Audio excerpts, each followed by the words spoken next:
The whole theme of Saturday morning archaeology is the rarity of surviving footage, and that's most surprising in the case of Going Live.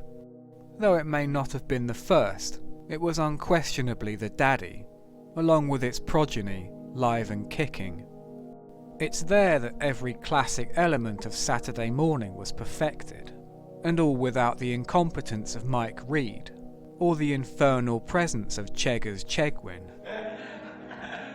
But ludicrously, there are no complete episodes available, like if all we had of Shakespeare was a few scattered pages. It almost makes you wonder what they're hiding. Let's find out. Here we have a meaty 2-hour stretch from March the 11th, 1989, albeit missing the first 60 minutes, which, I'm sorry to break it to you, featured a now lost appearance by Gonch Gardner and Mr. Bronson. Love it, baby, it's great. And don't go away because our new cartoon is on soon, Visionaries. And we are straight in at letters. Yeah. Hang on a minute. Gordon Avenue, with Gordon standing by the side of the street there. I wondered if you might be interested in this photo of our newborn baby, Ellie, who seems to bear a remarkable resemblance to David Jason from Only Fools and Horses. Comic Relief was the night before, and everyone slap happy on a post-Red Nose High. This is my dog Ben with his contribution to Comic Relief. Have a look at this. Look at little Ben there with his red nose on. Before poppy shaming, there was this. That there were some schools who didn't take part in Comic Relief. Boo hiss. My old school, I heard, Newquay Tretheris School in Newquay, the headmaster said, no, the red nose interferes with school uniform. Pah! Bah humbug. Next year, come on. So let's hope that all the schools who were a little on the stuffy side, it has to be said, this year, take part next year. No wonder you still saw those cars with the 89 noses cable tied to the grille well into the new millennium. They were terrified of Big Phil chasing them down like in Duel. Where's your fucking red nose?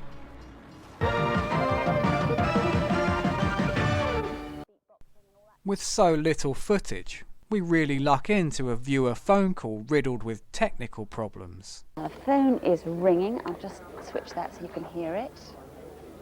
Hello? Right.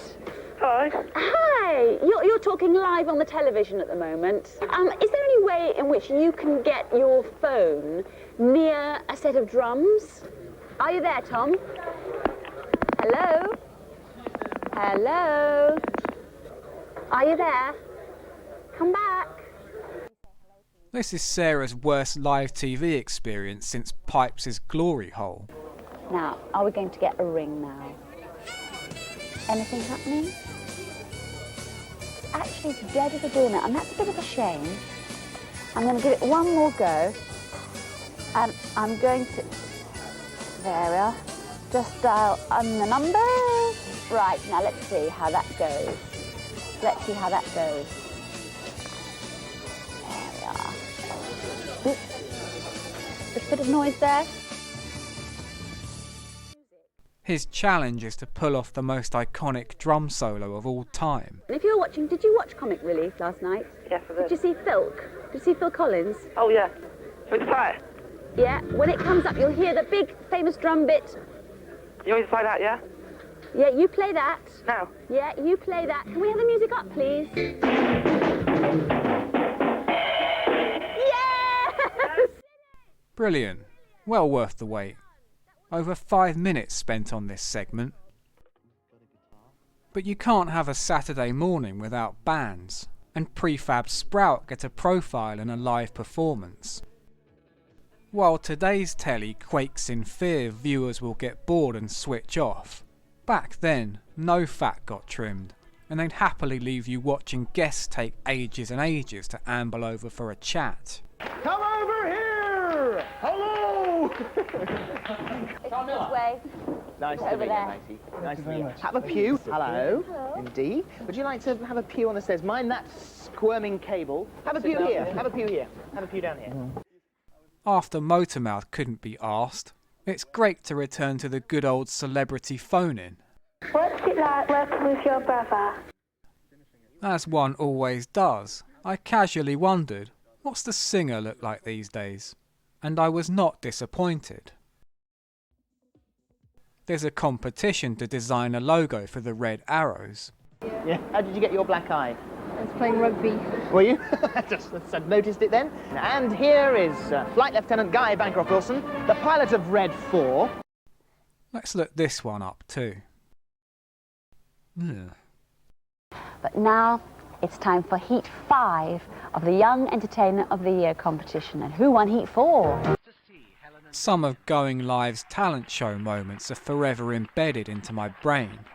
Frank Spencer's tears at a pair of young ballroom dancers with Down syndrome. A rosy-cheeked teenage Gary Barlow's self-penned Christmas song. Which iconic wonders will emerge from this? Because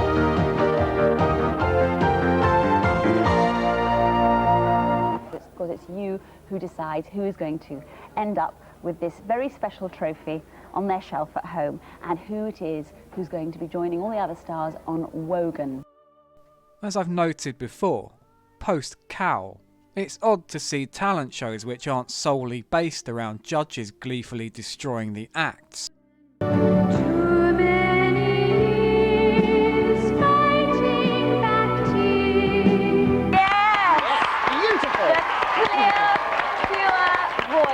Nicky Moran, welcome back to Going Live.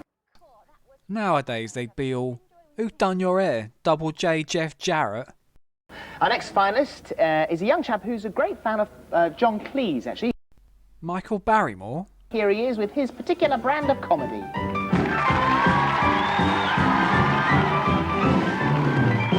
Come here, come here. I got some magic. And there's more, and there's more. Bit cruel to stick him in an empty studio, making it seem like he's dying on his arse. What's this? A chicken coming home from the chippy. And there's more. What's this? Double portion. Actually, maybe there's a full house. People moan about telly now, but even with only 4 channels, they still filled time with a teenage boy reciting scenes from 40 Towers under his breath. Morning, Faultier boy. Morning, Major. Can I have it? The money? The money I won on the horses. Horses? Where, oh boy? No. I gave you the money that I won on the horses so Sybil wouldn't find out. Mama. Now, you saw me give the money to the Major yesterday, didn't you? Horsey, I know nothing. What? I know nothing. Right! After a minute and a half of that... Good evening, ladies and gentlemen. Now I'm welcome to the Muppet Show. Ernie?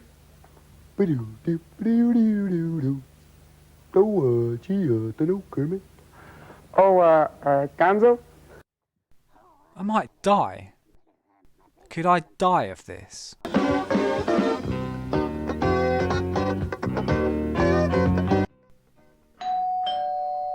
Ah, that'll be the Grim Reaper. But Thunderbirds, do the Thunderbirds face, which is absolutely brilliant. He was doing this a second ago. I've been in fits here. Go on. That's brilliant. At least we've hit bottom.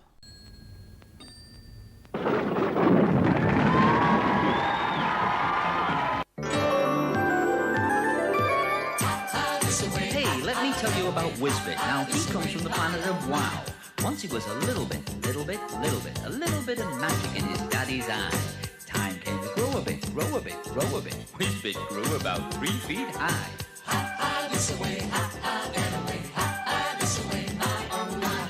Ha, this away, ha, that away, ha, this away, my, oh, my. His daddy then told him that it was time to try. Try a little magic.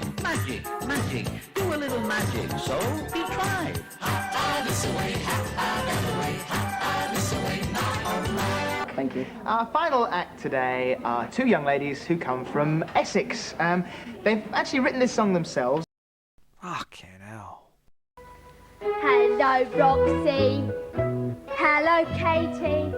You haven't been at dancing lately. Will do irrevocable damage to our spine.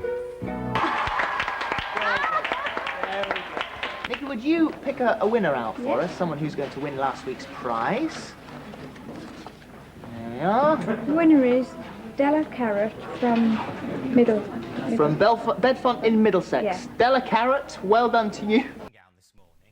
Going Live's consistent highlights were the brilliant Trevor and Simon, churning out a sketch show's worth of new material every week and improvising around shell-shocked guests. Okay. Though rarely venturing outside of kids' shows, their characters and catchphrases had enormous cultural penetration. This week we've got American 50s teenagers Dick and Johnny, plus Theatre Shop. Well done, Ray. He has introduced humour into the scene. I thought I was in a bread shop, but Ray has told me I'm in a fish shop. Clever old Ray. Yes, clever old me. Theatre shop. That year they got replaced with two unfunny posh blokes was the worst of all our childhoods. Hello, and welcome to a very special outdoor edition of The Singing Corner. Join in, everybody, and swing your pants.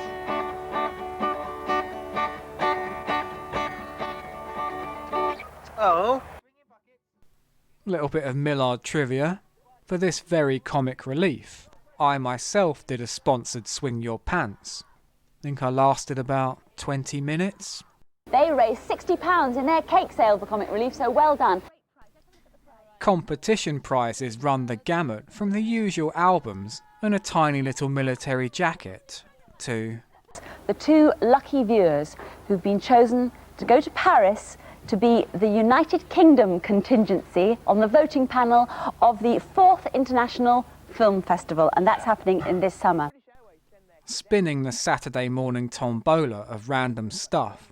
Schofield's at a training school for young pilots.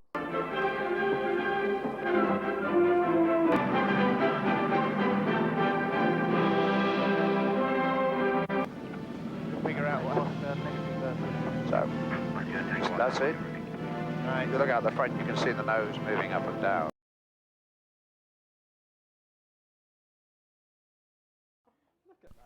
There's a gardening section. Keep away from Philip Schofield, or at least don't let him kiss you, because you too will grow 6 feet.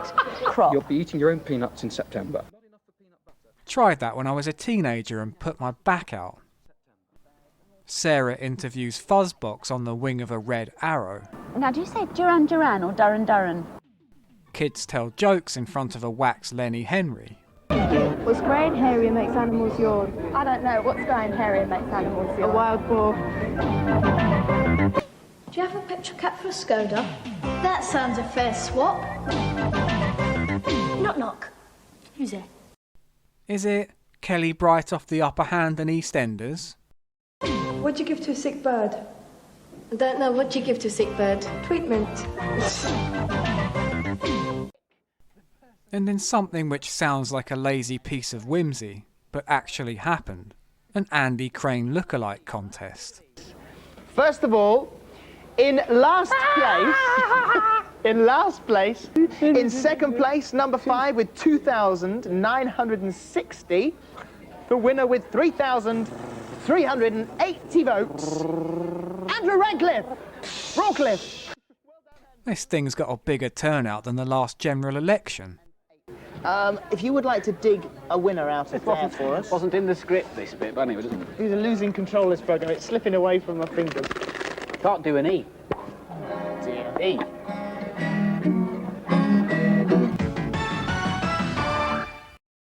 What this episode captures perfectly is the small moment in time when nobody in the UK could shut up talking about eggs, thanks to Edwina Currie saying they were full of salmonella, causing British egg sales to plummet and 4 million hens to be killed.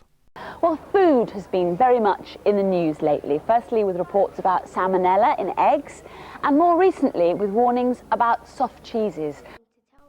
That's lifestyle, They're out at schools asking what kids think about these bad eggs. I don't think Edwina Curry was right to say that most eggs are infected. I think that Mrs. Edwina Curry was right to say that most eggs had salmonella, but not all eggs. This didn't stop me from eating eggs. You just have to take the risk. All the publicity about eggs hasn't stopped me eating them because they said that if you cook your eggs properly, the bacteria would die. I still enjoy eating fried eggs. There's an educational video. Other food products, particularly soft cheeses, were the next to hit the headlines when there were more outbreaks of food poisoning. And it doesn't seem to stop there. Including footage of a cow suffering mad cow disease. Still less harrowing than having to sit through an episode of The Raccoons. I think it's cruel to young animals, like you have lamb and things like that, and I think it's cruel that they have to be killed when they're young, because it's just like us being killed when we were young and we don't experience life. I mean, I'm no vegetarian, but I will not eat meat unless the animals had at least 3 holidays abroad and explored its sexuality with a wide variety of partners.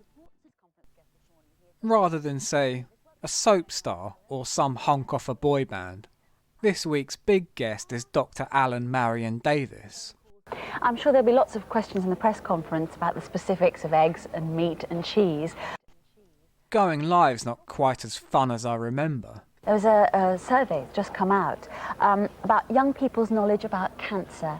I mean, there were some strange things. A lot of children, some children thought, for instance, you could get cancer swimming, you know, or you could get cancer from makeup. You know. Remember, ring in to Alan with any questions you like about food, health, fitness. Well, bad knobache? Actually, that's in the studio, not on the phone. Hello, Samira, how are you? Fine, thank you. How are you? Going very well indeed. Off you go with your question. Okay. Is it true that potato skins are dangerous to eat?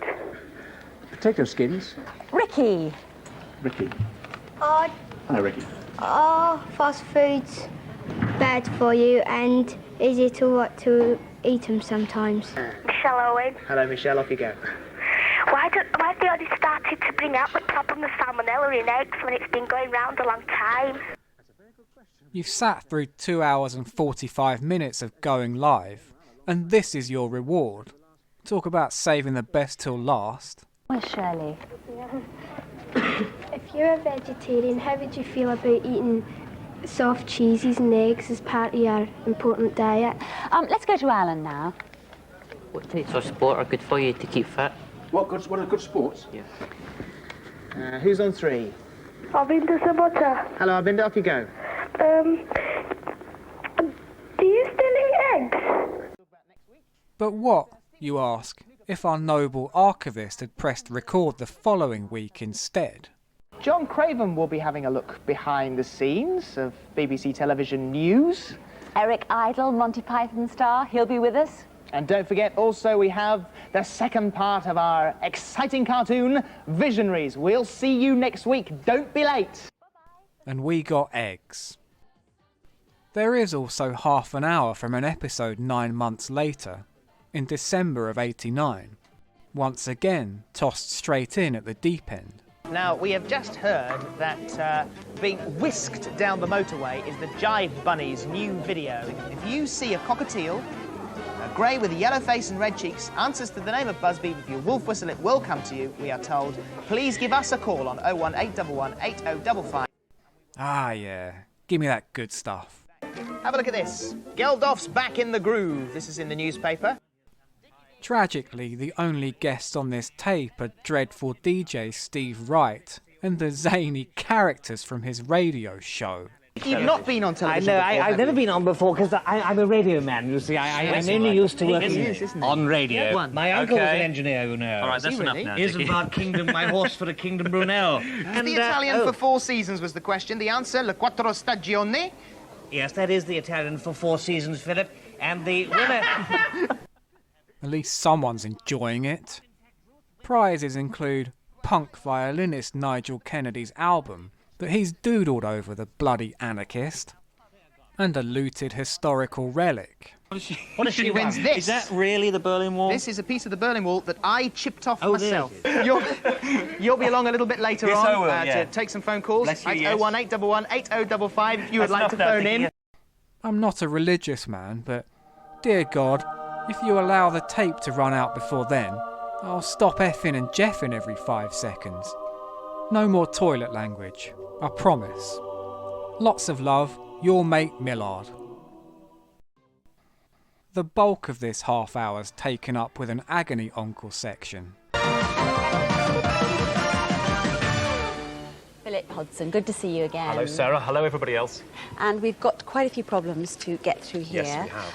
Dear Philip, you read a letter from a girl called Julie from Blackpool, and her problem is exactly the same as mine. The problem of blushing, and I thought it would be good for us to write to each other. If we could be pen pals, we could help each other.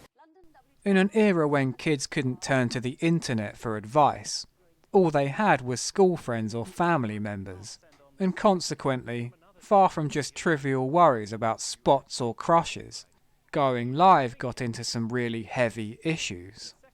I'm 11 years old. My parents are about to be divorced, and I have to choose who I want to live with. And I want to live with my father, but I don't know how to tell my mother. I really love her, but I prefer to live with my father. What you say to your mum is, look, I love you very much. Give her a hug, give her a kiss, tell her that.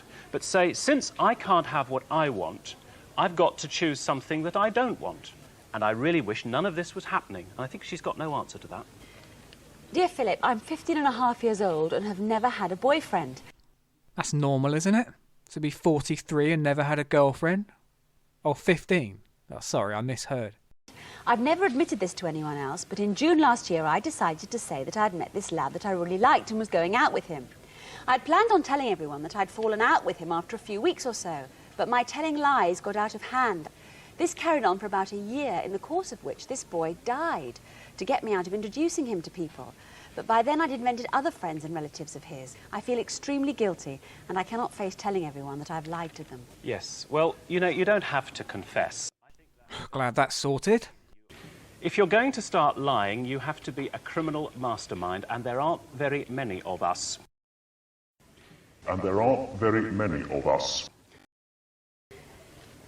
Dear Philip, I want to tell you my secret, but I'm very ashamed of it, and I don't feel those around me care enough about me to listen. My problem is too complicated to go into, but my secret is that when my mum is away, I look through all her drawers. Do I make the obvious joke about drawers meaning knickers? It is what my audience expect of me. And read her letters. Once I tried to tell her that all I wanted was for her to love me and look after me, and I said that I wanted support. She laughed. Oh, this is grim. Lucky I wasn't thinking about making a cheap gag. Not really my style. At least 2 people on this programme confessed to me when we discussed this letter that they'd done that, and I did a little bit of this when I was young. At least he's definitely not trying to accrue blackmail material. What I thought from some of the letters this time was, let's look at bad secrets of whatever sort. If you've got something that you never tell anybody and you really want to, but you don't know how to, maybe you'd find us a safe place to tell those things to. So drop us your letters. Yeah, I'll get right on that. Phil's got the entries of a Christian Aid competition. We asked you to design a poster which showed how the world, and in particular the third world, was coping with its own environmental problems. This one has a very clear message. Can we save the Earth in time? Nah, what's the rush? Just everyone sit on their hands for 30 years, then whoever's got the power to change things collectively agree to do nothing, because fuck it. And the winner in that category, congratulations to Ben Gammon. The only time a Gammon's cared about climate change. And it's the good old pop panel, with an eclectic lineup of Steve Wright, Madge off Neighbours, him off Brother Beyond, and a viewer.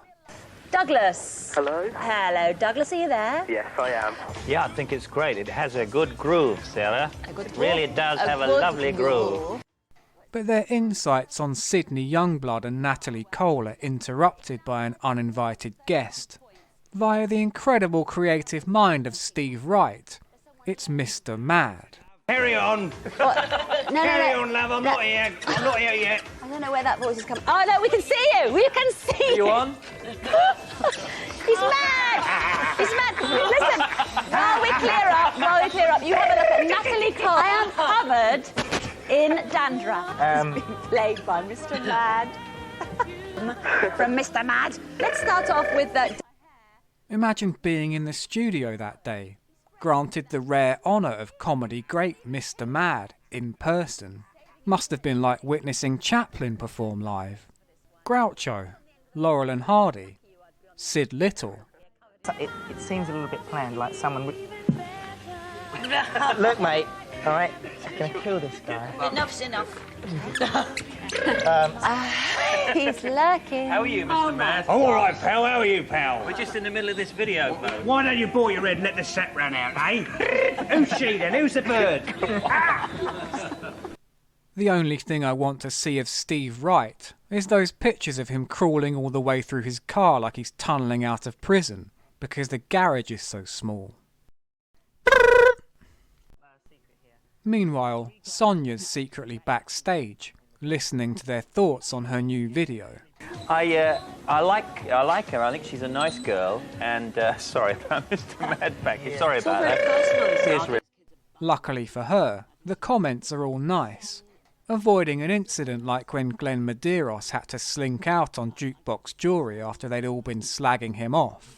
What a right load of cobblers that was, wasn't it? He's the first person we've seen on there tonight that had a decent chance within a fight. No, didn't like it. Do you think it might be a hit, though? I doubt it. No, But I think this record is really quite a mess. Sorry, Glenn. I can't apologise enough.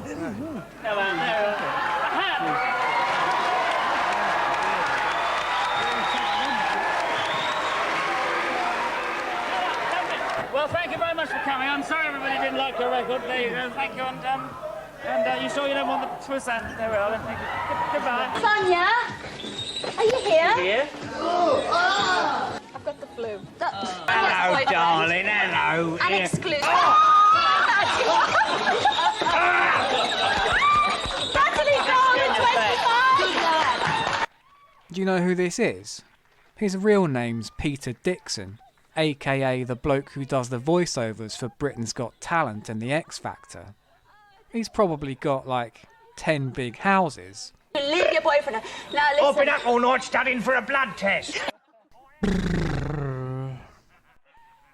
Predictably, the culture war soldiers bloody loved Mr. Mad. God, I'm so upset, because I missed the past here in Britain. This goes back to great times in Britain. Wow, a time when Britain was Great Britain.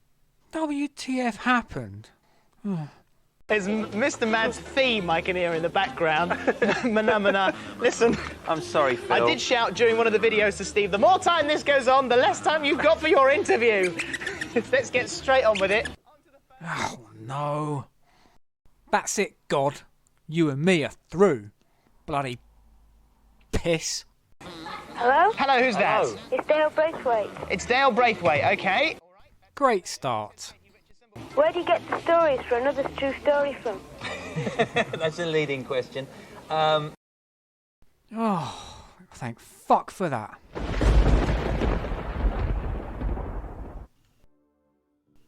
I know I've been bigging up going live, and some may consider this a poor showing, but that's the beauty of Saturday mornings. You get dealt the cards and take what comes up. Some weeks it's Randy Savage and Michael Palin, while others,